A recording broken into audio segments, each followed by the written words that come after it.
Welcome to the Cookbook, brought to you by Freebie Outdoors, Mentzer Outdoors, and now part of the Tracks and Tackle Collaborative.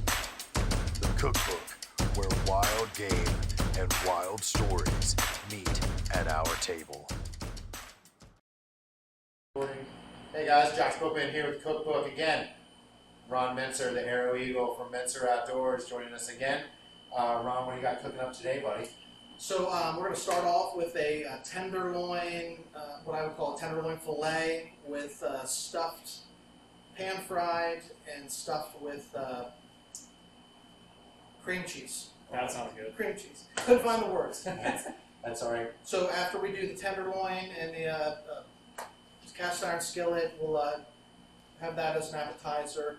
And then on the back end, I plan on making us some venison gravy, like kind of Nice. chippy white gravy over biscuits. So we're gonna get our meat, we're gonna get our carbs, and we're gonna get Classic fat and yeah. happy today. That's what we like, buddy. All right, guys. Wild game, wild stories. Stick around. We're here. All right. Back at it. Ron, getting ready to show us another fun way to make backstraps. We got to see Lee's way a couple weeks ago when we had to do the reshoot.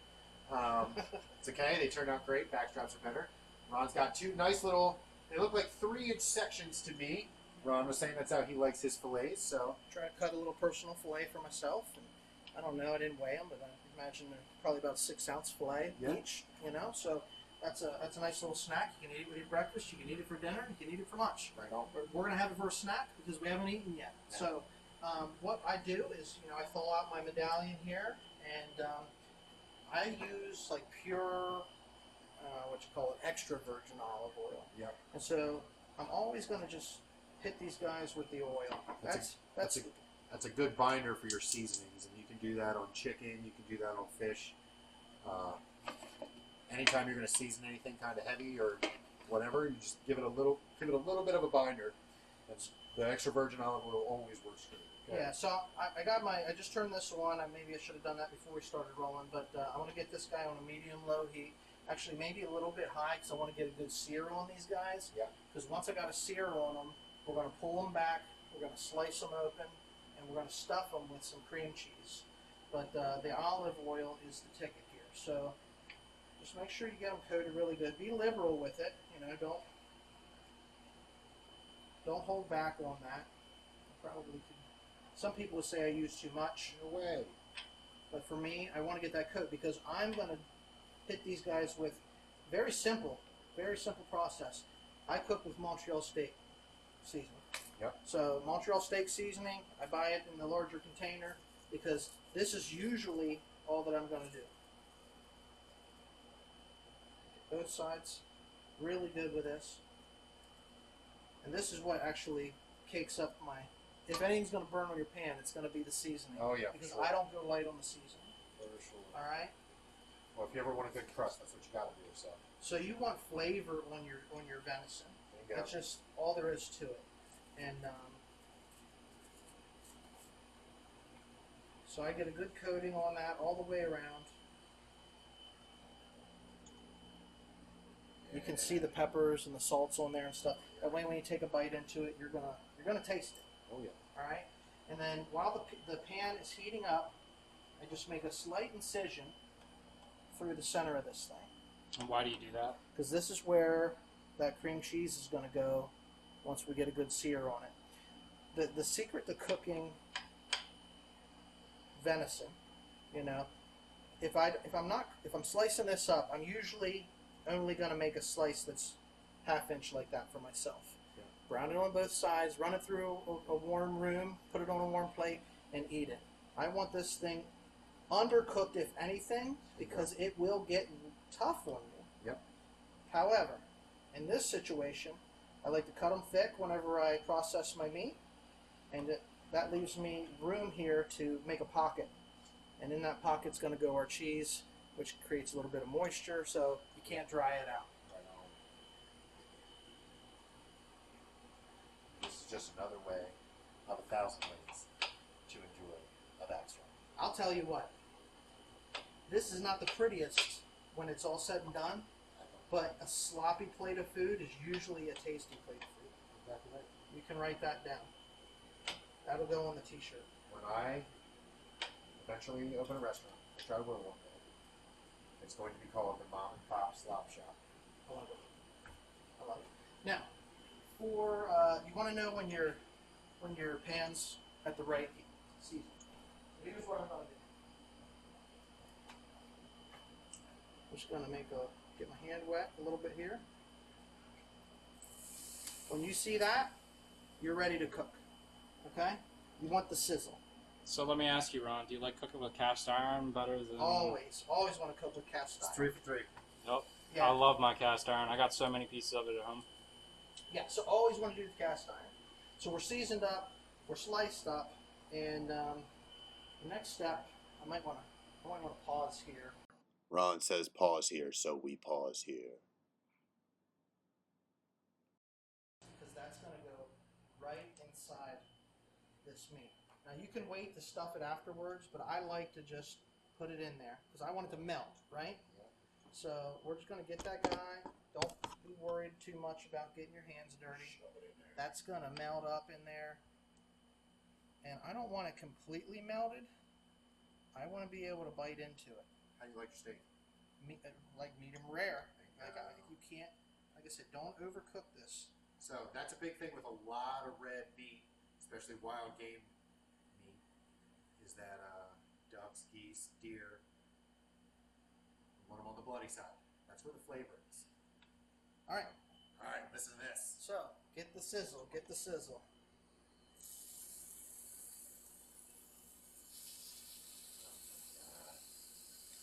Let me get a paper towel over I'm in here. your way, in your kitchen.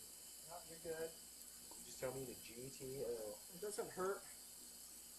Put a little bit of oil in the pan too.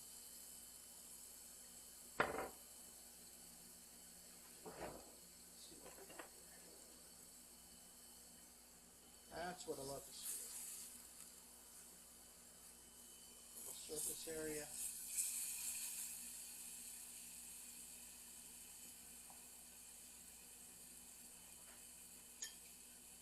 You remember what deer you killed this, or what deer this is from? I think this is from a 9-point from 23.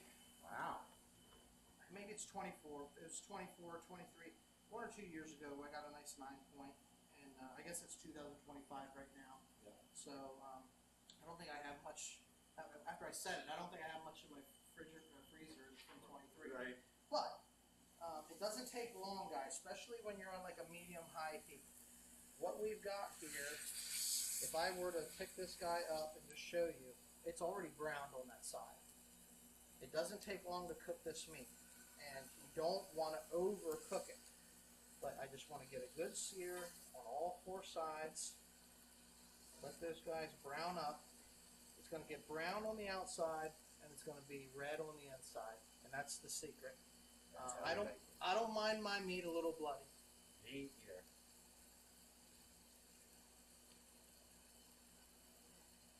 God, that looks so good. So we'll get these guys cooked up. I've never had a bad backstrap. Well, Let me just say that. we'll get these guys I'm sure cooked I up. have. The hard part is timing, and I don't have it figured out, like 3 minutes, Yeah. 5 minutes, whatever, because the inside is not cooked yet, and I don't want it raw, but I do want it to melt in my mouth when I bite into it. So I just keep an eye on it. I don't cook them with too high a heat. I'm constantly rotating. Now look at that. You can see I got about 1/8 of an inch on either side cooked. We're just gonna get it cooking on the edges. Yeah, see, he's searing it on all sides. That's a big thing. All right, Ron, while we're watching these, can you explain to me what inspired you and your family members to start Mentzer Outdoors? Yeah. So Mentzer Outdoors essentially is, we just started an online page. We're posting our videos and our photos and our outdoor adventures. Right. And it really stems from the genesis of that was before Instagram, before Facebook, we would just take pictures and put them in a scrapbook. Yeah. And we would, when we go to hunting camp, we would write it down in the journal. We would document, hey, Josh and I came to camp this week. We hunted 3 days archery, busted by a couple of doe. They winded us, shot a nice 9-point, whatever we did. Right. And so I actually have a book that goes back like many years of different members in our family that journaled entries, and we still do journal those entries. But we got with the times, Right. and we just started to post the pictures from hanging out hunting, or whether we go to the fishing hole, or whatever we're doing. And so I started like making family memories, Right. and it's turned into a bigger page than just me sharing photos. Yeah. You I'll say. we started to self-film some of our hunts, and you flip these guys over. Yeah. And so we're capturing and we're documenting when we're out on the tree stand. And my brother's boy, my nephew Brady, he's helping on a YouTube channel now. We go camping, we're capturing those type of things. He's got a dog he's teaching to track and trail deer, and he's documenting that. So You guys can follow that journey. We throw that up all over all those social medias. yeah, so like anything outdoors, we're just encouraging people to get outside. We like to say nature is our playground. There you go. Big one. When you're a kid and you're growing up in school, like classroom wasn't fun, playground was. There you go. Look, the playground can be your classroom. Maybe we should need to hashtag nature is your classroom too. But nature is our playground. We like to hang out. So Mentzer Outdoors is an outdoor page where we're capturing our memories. Just the genesis was that book that we started journaling everything in. And then a couple of years ago, we decided let's start telling our stories, and that's where we started podcasting. Yeah. The Tracks and Tackle podcast, and that's where Josh and I met. And I There met you a go. lot of really cool people through sharing pictures and posts online. So Yeah, I want to throw a couple specific shout outs to people that we've met online that have also been, just like really encouraging of me to branch out and do this. And that's, Shane Muller, the Upper Bay podcast. right, He's a good guy, and he's always, throwing my name out there for me and sharing my stuff. I try to do the same thing for him. Same thing with Eddie Weber and Good guys. High Octane Custom Basement. Can't ask for salt of the earth people. great guys, great guys. Always willing to throw some advice out there. So I just wanted to send a specific shout out to those guys. So what I love to do is, and we were talking about it with like the foundation or the creation of the cookbook. I like to promote what other people are doing. Yeah. And so these guys that he's naming and he's mentioning, that's what they've done for us too. They've shared our posts. We try to get these edges on this bad boy. They've shared our posts. They've come on the show. They've shared their stories, and those are the kind of folks that I'd like to run with, man. I want to see everybody that's part of the group. Everybody wants to belong to something. Right.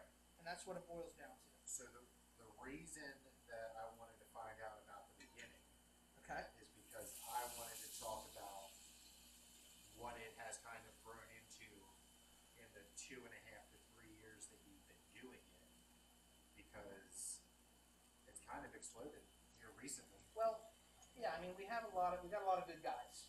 Yeah. And so what we've seen happen is as we bring people onto the show, as we start hanging out and we're sharing and swapping stories with people, we find, just like us, we're like-minded people. We get along. We love sharing stories and telling our, the memories of the hunt or the fishing trip or whatever it is we're doing.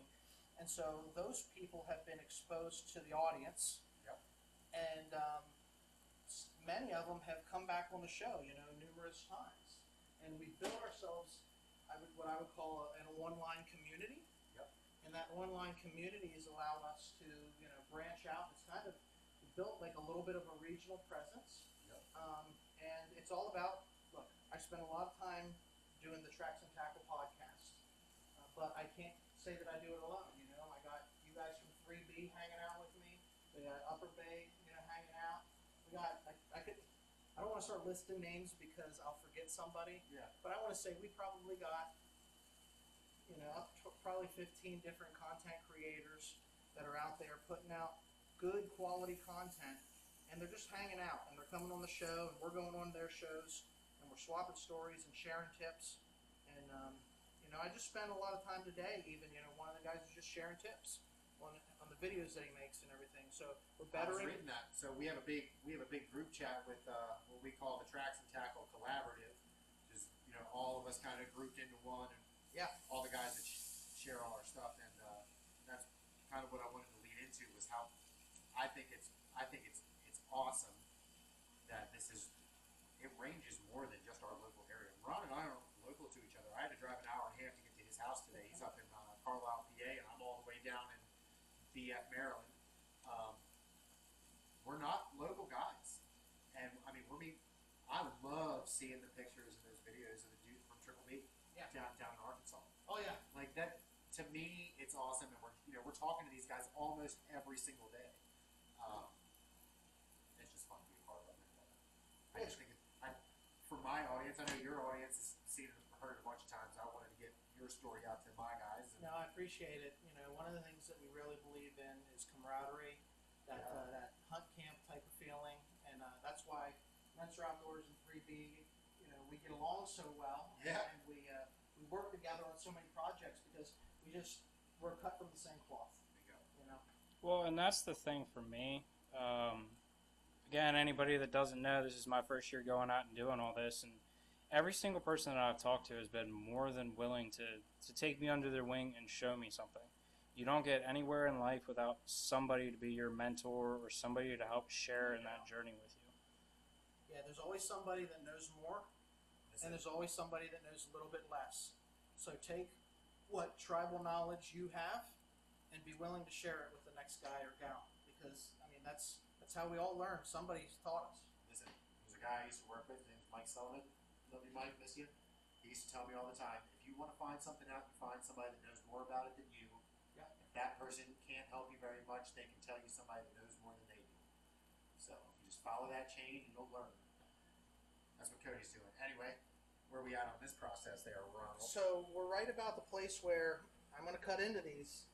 They might be a little underdone. They might be just right, but they're not overcooked, and that's the key. If they're a little bit underdone, that's fine.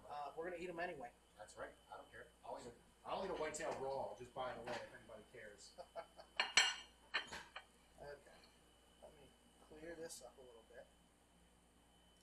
Get this out of the picture. Let's plate this bad boy right here.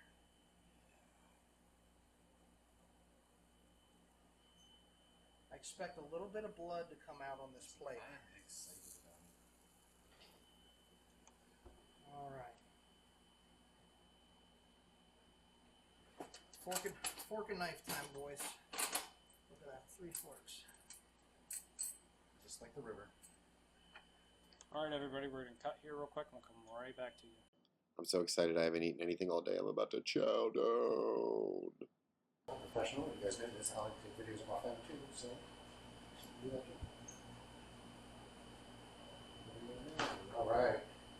So you want to get a close up of this? Yep. So here we are. We are getting ready to cut into these bad boys. All right. So you can see this isn't like fully melted, but it's melted enough that it's going to get a good spread on these pieces. They look good. All right. And there's no wrong way to do this. Listen, he told us we're going to get messy, baby. But it's about to get messy. This is definitely still.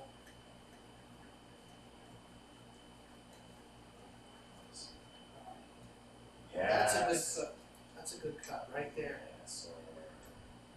So Cody, being that this is your first year, and you do such a great job as I can't wait for camera the guy, go ahead and take that fork.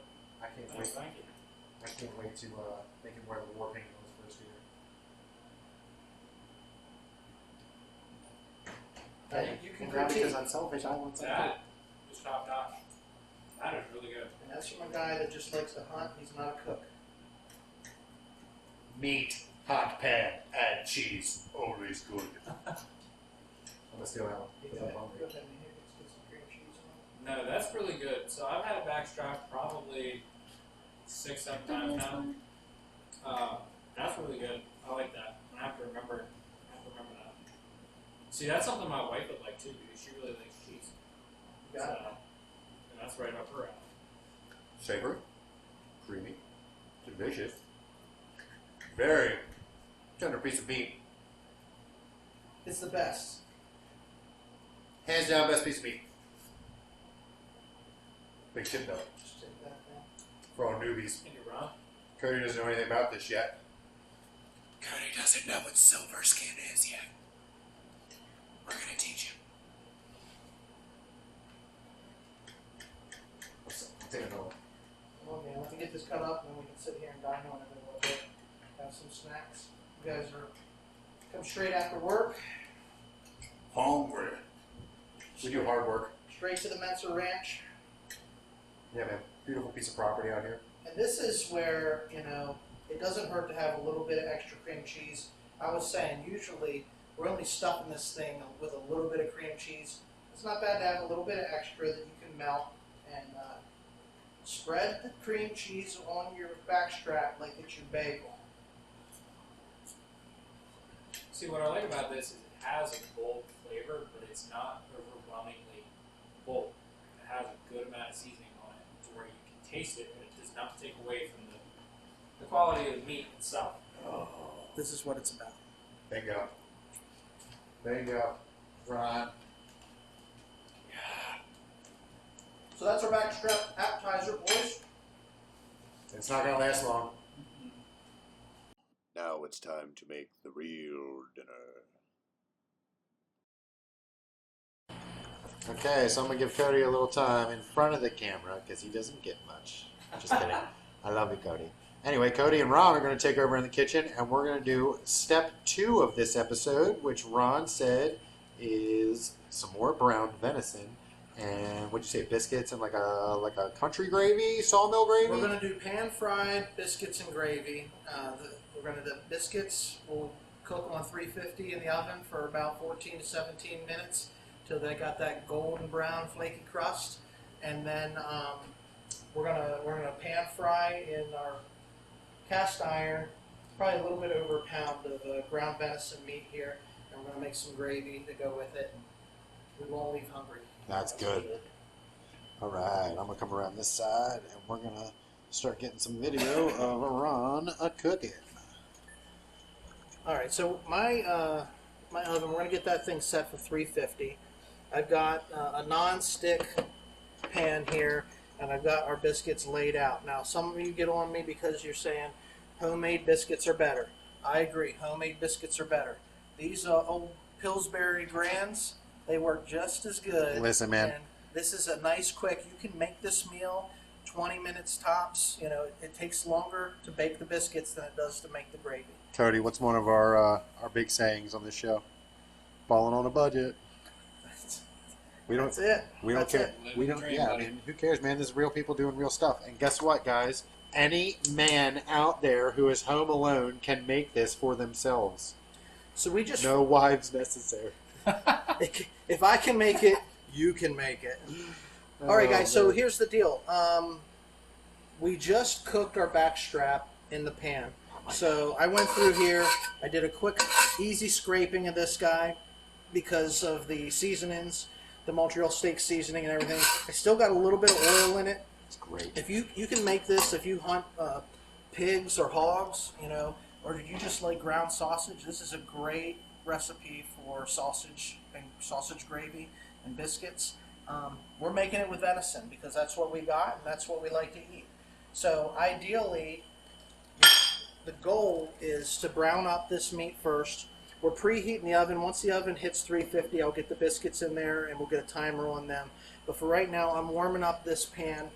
If you're cooking up gravy, if you're cooking up pork, you probably don't need to add any type of Like an oil or something, anything, Yeah, right? because it's going to be greasy. We've enough. got some in here, but your deer venison is a little bit leaner. So I'm just going to put a little bit more oil in here. At the end of the day, when you brown your meat, you usually are browning your meat and draining off the fat. We want to keep that fat. You want 2 or 3 tablespoons of fat. Yep. So that you can make the gravy with that. So Right. that's the secret. This is from last season. Big old dough that I had to work hard to get. Now, Ron, let me ask you a question. Actually, I got two questions. You go right ahead. Okay, question number one. Do you mix any sort of fat or sausage or anything with your burger in order to give it that greasy flavor? Because deer burger is very lean. It's not. That's the only real difference between that and beef is the fat content. I do not. I do not either. So me personally, I do not either. So okay. this will cook up dry. Absolutely. And that's why I like to make a little gravy to give it moisture. That's why I like to cook it lean or rare. That's why I'm sure you guys have seen some of my other videos. I love ground venison tacos because you're going to brown it up, but then you're going to add a saucy seasoning to it that's going to bring that moisture right back. Spaghetti, any sort of Italian dish, any sort of thing where you're going to be putting gravy or some sort of sauce or anything to re-moisturize that ground meat. I'm just hitting it with a little bit of salt here because it is bland unless you give it a little bit of flavor. All right. So here's a question for you, Ron. Yeah. I know what Josh does because we had a whole conversation on our trip up here. When you get your deer, depending on how many you need throughout the season, how do you tend to split your meat? As far as, do you ground some up? Yeah. Do you do like a 50-50 mix? Do you have more ground or do you have more of like specialty cuts? So for me, I don't do a lot of specialty cuts. I want my tenderloins, I want my back straps, get them set aside, and then I'm making mostly burger. And because I can make all sorts of meals with that burger, I might keep a roast or two, so that I can throw something in the slow cooker and let it go. But for the most part, I'm using ground meat. So I can use it for tacos, I can use it for meals like this. We can just make burgers, and I make a lot of jerky. Hamburger helper. People want our jerky. They want that Mentzer made jerky. So. I can't wait for some of that. We're going to come back after the season. Yeah, that takes too long to do on the show. Like we'll have to. Come on! You have to hang out all day. We'll figure that's it out. all. We'll have to do that on the day we got more time. Bingo. But yeah, I like to make jerky, and I make jerky out of the burger. I don't slice my steaks to make Yeah, that. you just season it up, and you have a jerky gun? I got a jerky gun and a dehydrator, and that's the way to go. So, I 95% of what I do is going to get ground into ground meat like this. Yeah, so I was telling him, and everybody's scenario is just a little bit different. So I have a family of 4. I also have a big dog. So when I'm cutting up a deer, I have to take into consideration how that deer is going to last me in my freezer. I try to put 2 full deer, minus the back straps and the heart, into ground. And then I like to have 2 deer where I take the specialty cuts and then put the rest into ground. That's how I have figured out that we use the most. Me and my family will go through easily 120 to 130 pounds of burger in a year. Feeding a family of 4, we're going through about 2 pounds per meal, and you can go through it pretty quick. Yeah. I mean, in my household, I'm the one that eats it. Nobody else eats it. Right. So making a meal like this, I got to have buddies come over, or else I'm overeating. Right. This is way more than what I can eat in one sitting. Bingo. This will feed me for a couple of days. Right. But if you're feeding a family, like this is probably 1.5 pounds of meat. Yep. The recipe that I'm making works with a pound. Oh, I didn't ask you my second question. What's that? Okay, my second question would be about your packaging, because you pulled out a Ziploc bag with ground burger in it, Yep. which is near and dear to my heart. Okay? If I were to be storing this meat for years and years, I would vacuum seal it. Yeah. But I was telling Cody this on my way here. Me and my family, we go through it so fast that I have no idea what just happened here. The tablet stopped recording, but it's fine. I hit a button and it exited out. I don't even care. Me and my family go through it so fast that it's not going to freezer burn in a Ziploc bag. As long as we really take the time and you put the effort into getting as much air out of that bag as possible. I flatten them out. That's exactly what I Flatten them do. out so they stack well. That's exactly. Pro tips I'm here. with you if I'm got it's multiple deer for the year, and it's going to last me a little bit. Yeah. I'm vacuuming sealing, and most of my steaks, Right. you'll see, are Same- vacuum sealed. Same thing on On my my end. burger that I'm going to go through, I know I'm going to make jerky out of it. I know I'm going to burn through it. The Ziploc bag works just fine. Bingo. And you know what also probably works a little bit better is freezer paper. Yeah. So a lot of what we wrap up, like if you go down and look at my freezer, I got a ton of 1 pound flat square patty in freezer paper, Yeah. and it lasts maybe a little bit longer, protects that freezer burn than what a Ziploc bag will. Yep. All right. I know a lot of guys. While we're watching you turn this meat here, I know a lot of guys that they do both. They'll wrap it in butcher paper or freezer paper, whatever you want to call it, Right. and then they'll put it in a Ziploc bag and just kind of give it that double protection. Basically, what we're trying to teach everybody is like, you don't have to have the fancy equipment. You don't have to have a vacuum sealer.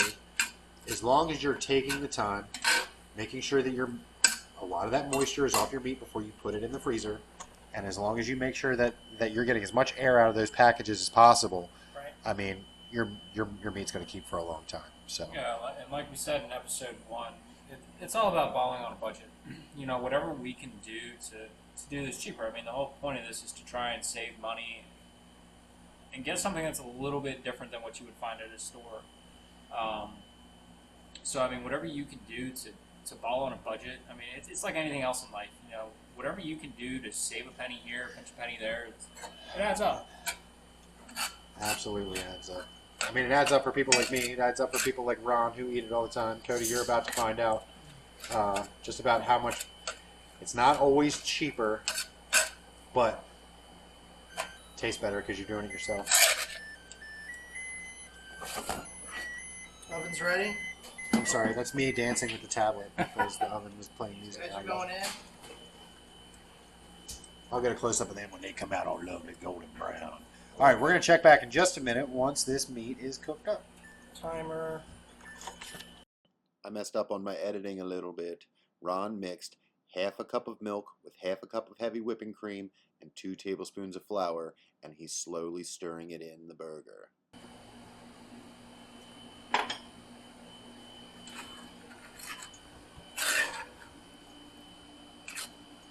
This is why you said you need a cameraman, huh? This is why, man. It makes it so much better when you have somebody recording it.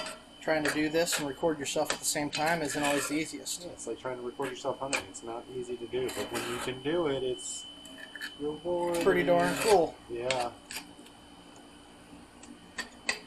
All right. 12 seconds from checking the You want to biscuits. see those biscuits? I'm close up on the biscuits. 5, 4, 3, 2, 1. I like that your oven plays music. Mine doesn't do that. Mine just yells at me. It lets me know. All right, so they might be able to go a little bit longer because they're not totally beefed up yet. Let's put them in for another 2 minutes. Yep. And at 8 o'clock, we'll be ready. See, at least your oven works. Mine doesn't even get up to temperature. Stupid oven. Hate it. We've all been there, buddy. That's where we all started. Man, that looks so good. Not healthy for you, but the deer meat makes it nice. I don't care about that. Yeah. Sausage gravy is a big thing in my house. This is a meal you can make on a budget, no doubt. Bingo. Love that. It's a great meal. Now it's Biscuit time check 2. to check the biscuits, and they are plump. Look at these bad boys. Oh, yeah, look at that. That's Golden brown exactly now. what you want. There we go. All right, so we're going to kill the oven. It's time to serve. That's right. Time to All serve right, a plate. We're going to set up and plate it up. Time to eat again. You're rolling. All right, we're rolling. The biscuits have come out of the oven, and the gravy is good and done. It's just slow cooking here with a little bubbling. And it's time to plate our dishes. So what we're going to do is go back to the tongs. These biscuits, I should have tried this before we recorded, because they are sticking to the pan. That's okay. Sometimes that bottom layer peels off, and that's a good thing. That's good, actually. All right, so everybody knows the secret is plating your plate. You want that to look really good, okay? That's not enough. And that one rolls right off. I got these flaky ones because that's just what I like. But you can get any type of biscuits that you want. I open them back up. Like that makes a nice little cup for your gravy.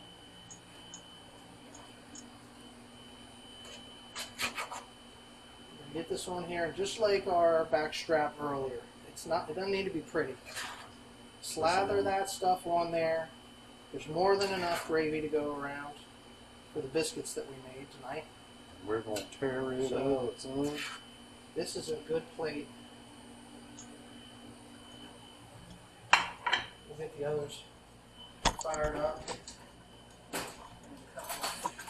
couple more forks.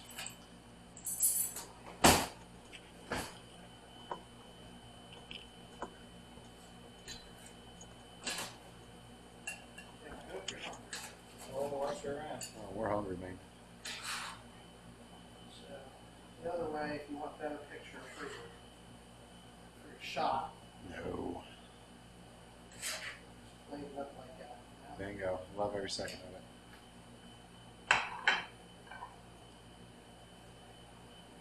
All right, we'll be right back. We're going to dine.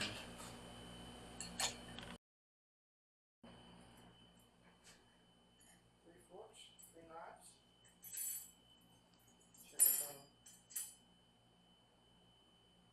All right, y'all. Got the gravy plated up on the biscuits. I'm starving, so I'm gonna dive in. Show that plate before we get and destroy it. Look at that. Look how pretty that is. He didn't rip my biscuits apart because I'm not as special as Kennedy. So we're going to try this out.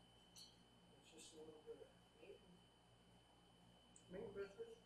Great breakfast meal. Oh, you can't go wrong with that. This is a stick to your ribs meal, kind of meal.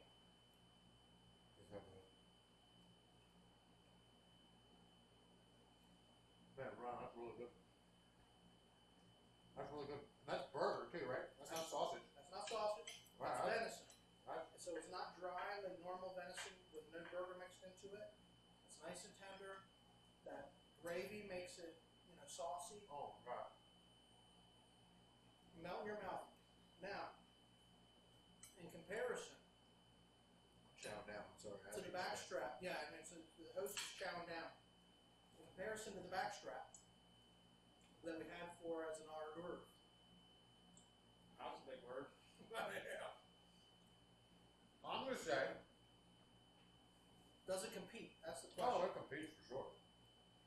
Hard to beat backstrap. 2 separate meals though. I was gonna say two completely separate. It's hard to, it's like comparing apples to oranges. This is amazing. I'm a rib stick kind of guy. This is right up my alley. But a backstrap's my favorite piece of deer meat. Anyway, it's compared. It's gonna beat this. If I had to if I was NCAA March Madness ranking stuff on brackets, backstrap's gonna win. This is amazing. I would serve this. You could eat this over mashed potatoes. You could eat this over rice. You could eat this over just about, you can multiply Any sort of whatever starch. your starch is. Yeah, Any sort of starch really is what he's trying to say is. so good. Oh my gosh. It's not gonna last long, so we're gonna eat when we'll be back with a sign off.